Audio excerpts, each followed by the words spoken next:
Assalomu alaykum. Instagram kuzatuvchi obunachilarimizga ona bolani xudo xolasa yirigidan topdik akalar. Mana puli ham yengil bo'ladi xudo xolasa.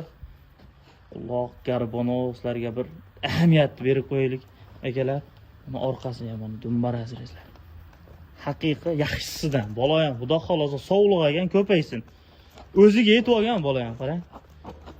Mana janoblor, haqiqiy tozasini boqaman, zo'rini boqaman deganga tavsiya qilamiz.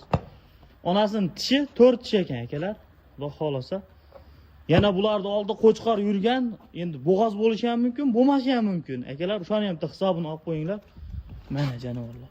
Qochib qolgan bo'lsa, Xudoyim beradi. Xudo xolasa yana ikkita qo'yingiz 4 ta bo'ladi. Bu narxini akalar telefonda kelishilar ekan, yoqqanlar aloqaga chiqing, yengil qilib berishadi. 2 dona bo'g'oz olyapman deb telefon qilaverasiz, yengil bo'ladi, Xudo xolasa.